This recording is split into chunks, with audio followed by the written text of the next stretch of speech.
Bonjour, bienvenue dans ce nouveau module de mathématiques. Ce module va donc concerner les suites. Vous êtes avec Renaud Vallée aujourd'hui et je vais vous expliquer à quoi d'abord servent les suites.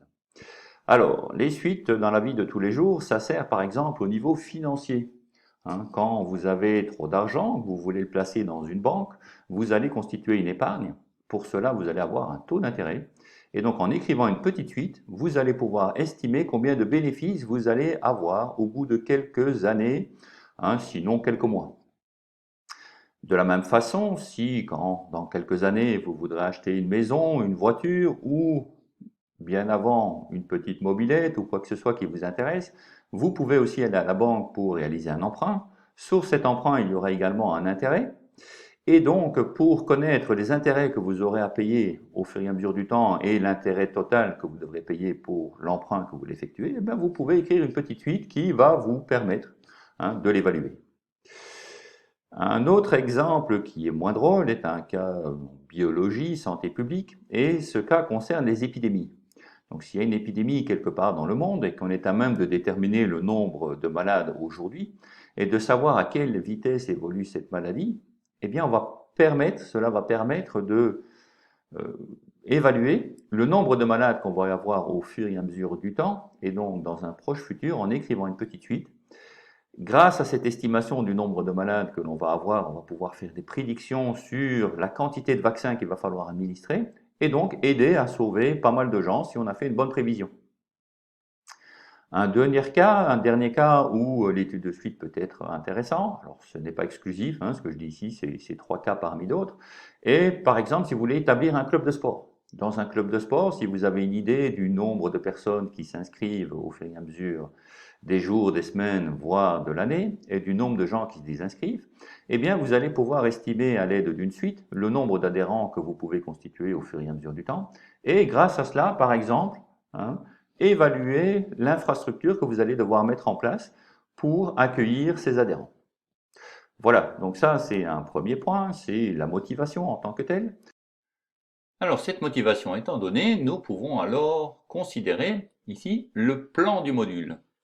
Donc ce plan est le même qui va avoir lieu tout au long pour tous les modules. Donc on va avoir un module bien déterminé, des rappels où les principaux fondamentaux du module en question vont être rappelés, suivi par un quiz qui va s'assurer que les rappels sont bien acquis.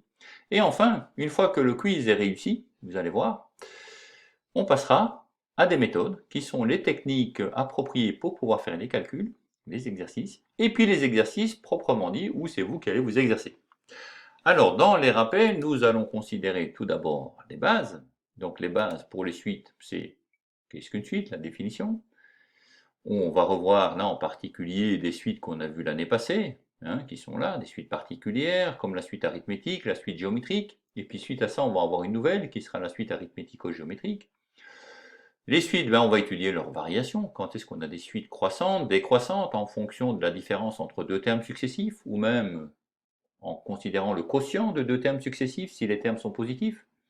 Enfin, on va voir différentes façons de représenter les suites lorsqu'elles sont définies sous forme explicite et sous forme récurrente. Voilà, les suites particulières, je vous en ai déjà parlé.